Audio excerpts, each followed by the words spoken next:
the Ifa Initiation here. We call this one Adamona. Adamona. That is the consultation to know what to do in the body.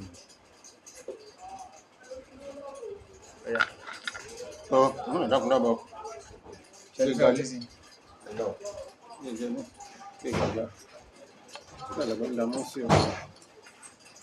Happy or tear? Oh, I'm not talking about your name. Oh, fellow, so get it. If I don't be our dog from you, I'm full of Damon. Otherwise, by the Wallo, otherwise, but she didn't get your right. Mafia, Udulu, Udolomo, Unukuntoma, she declared from Toma Balaram, Thomas Lara, Unukudio. You said, hey, that's a different.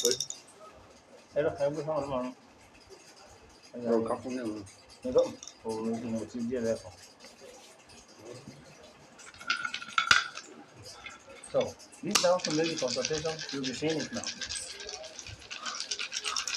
The Bankara, I didn't look at the fact. So, let my balloon. Looking by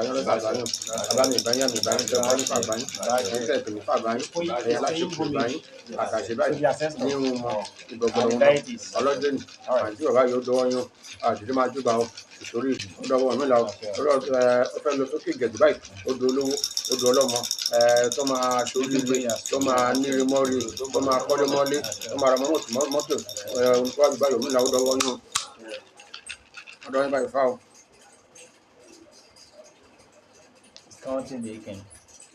It's supposed to be 8 here. That is 16.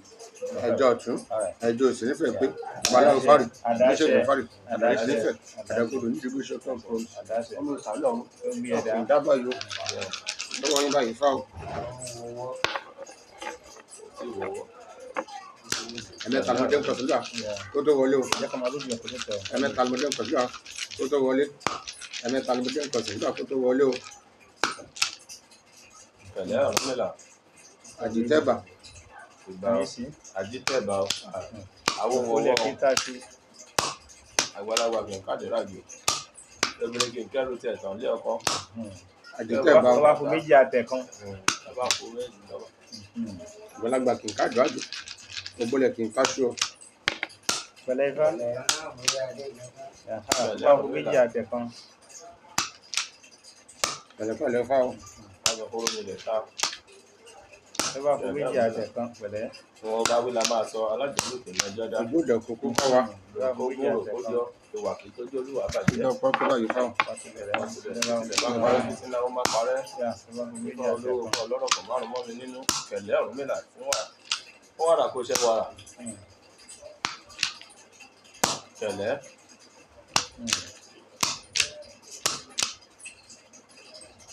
Iwori Bogbe. This is Iwori Bogbe. Iwori Bogbe. Iwori here, Bogbe there. Yeah. Really? Àwọn ìwà pẹ̀lú kan yóò kàn yí eré ẹgbẹ̀rún tó jẹ́ owó.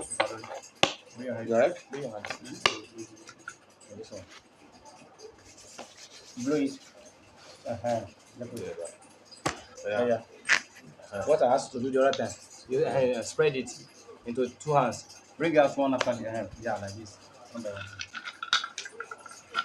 This is what we call Ijibo. Pẹ̀lẹ́pẹ̀lẹ́ fáwọn. Ájà máa rọ. Àpòrí àlejàpọ̀. Ayé ní ìmá farapa. Ọ̀ṣàpá ní ọ̀rìn. Ọ̀rọ̀ dùgbẹ̀dùgbẹ̀ bá kújà. Kẹ̀lẹ́.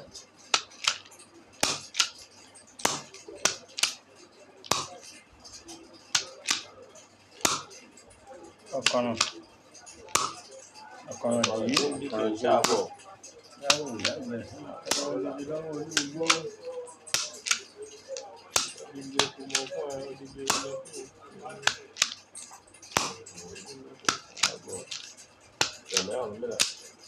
Ìfúnlẹ̀ kíta sí. Ìgbàlagbà ìkádì lájò. Pẹ̀lẹ́.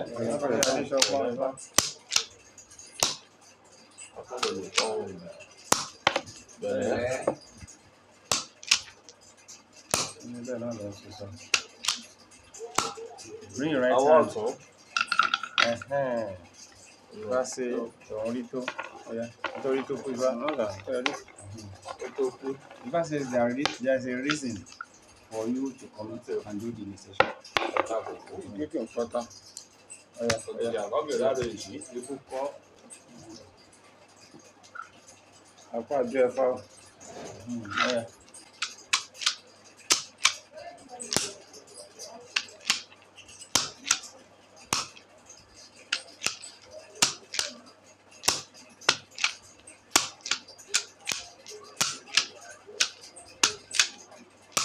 Pẹ̀lẹ́pẹ̀lẹ́ fà.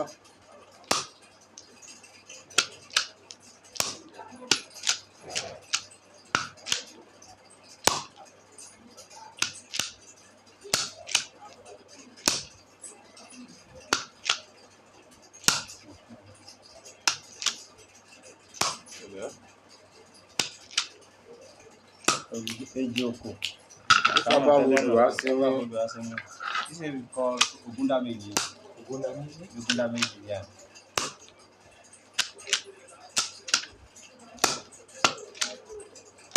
Pẹ̀lẹ́bà.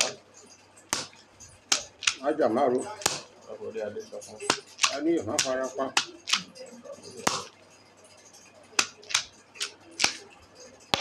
Pẹ̀lẹ́bà.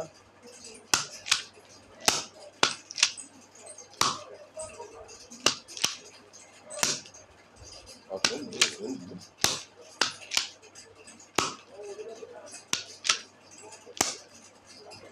Ẹ̀yà mọ́ ìlú ìjà. Ọwọ́ òsì, the left hand. Ó lè kú. Ẹbọ. Okay.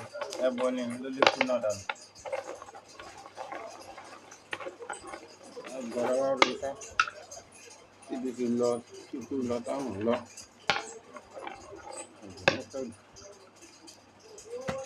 Ọ̀ya. Ṣàpẹ̀.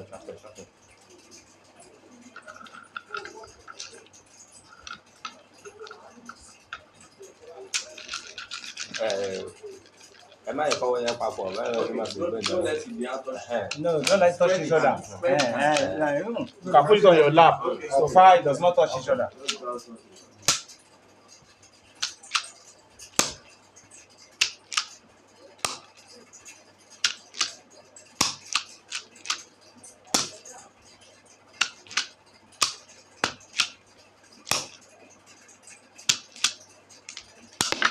Pẹ̀lẹ́pẹ̀lẹ́ fà ó.